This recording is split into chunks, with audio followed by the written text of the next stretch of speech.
నిఘా TV news కు స్వగ్రామంలో ములుగు మండలం జగ్గన్నపేటలో నా ఓటును వినియోగించుకోవడం జరిగింది.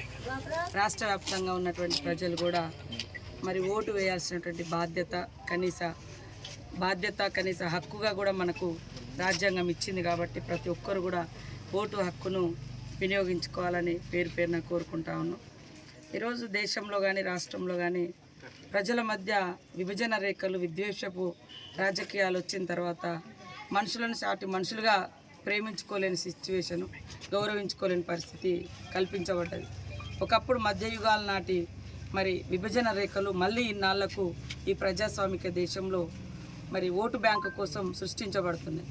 మనం చూస్తే కుక్కల్ని ప్రేమిస్తాం, జంతువులను ప్రేమిస్తాం, కానీ సాటి మనుషులను ప్రేమించలేని, గౌరవించలేని, ఒక దగ్గర తీసుకోలేనటువంటి విద్వేషపూరితమైనటువంటి రాజకీయాలు రేపటి యువత మీద, భవిష్యత్ తరాల మీద తీవ్రమైనటువంటి ప్రభావం పడుతుంది.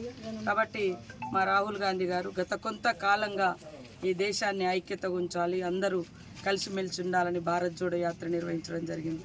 అదేవిధంగా మనమెంతో మనకంత అనే విధంగా రిజర్వేషన్స్ కూడా జనాభా ప్రాతిపదికన ఉంచాల్సిన అవసరం ఉందని కూడా వారు పోరాడుతున్నారు. కొంతమంది మూఢత్వంలోకి వెళ్ళి ప్రతిదాన్ని, అంటే వాళ్ళు ఎన్ని ఉన్నా, ఎన్ని సౌకర్యాలున్నా, ఎంతో ఉన్నా పేదవాళ్లకు లేదా అట్టడుగు వర్గాలకు కనీస సపోర్ట్ చేయలేనటువంటి మూఢత్వంలోకి వెళ్ళేటువంటి పరిస్థితి కనబడుతుంది. కొంతమంది దేశం కోసం, ధర్మం కోసం అంటున్నారు. దేశంలో స్వతంత్రం తీసుకురావడంలో ఈ దేశం కోసం, ధర్మం కోసం అనేటువంటి వాళ్ళ పాత్ర ఎంత?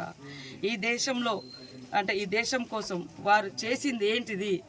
ఈరోజు దేశం అమ్మబడుతుంది. గతంలో మరి మా నాయకులు ఇందిరాగాంధీ కాడ నుంచి, నెహ్రూ గారి కాడ నుంచి మరి మొన్నటి వరకు కూడా కాంగ్రెస్ ప్రభుత్వం వందల వేల ప్రభుత్వ రంగ సంస్థలు నిర్మించింది, ప్రభుత్వ ఉద్యోగాలు సృష్టించింది. కానీ ఈరోజు దేశం కోసం, ధర్మం కోసం అని ఆదాని కోసం, అంబానీ కోసం దేశాన్ని తాకట్టు పెడుతున్నటువంటి వాళ్ళను విస్మరించాల్సిన అవసరం ఉంది. కొంత చదువుకున్నటువంటి వాళ్ళు ఇవాళ ఈ దేశంలో ఉన్నటువంటి వాళ్ళు ఎంతోమంది బయట దేశాలలో పోయి క్రిస్టియన్ దేశాలలో, ముస్లిం దేశాలలో, ఇస్లామిక్ దేశాల్లో ఉద్యోగాలు చేస్తున్నారు. కానీ ఇక్కడ మాత్రం విభజన రేఖలు సృష్టిస్తారు. అది కరెక్ట్ కాదు. కాబట్టి రాజకీయాలు, ఎలక్షన్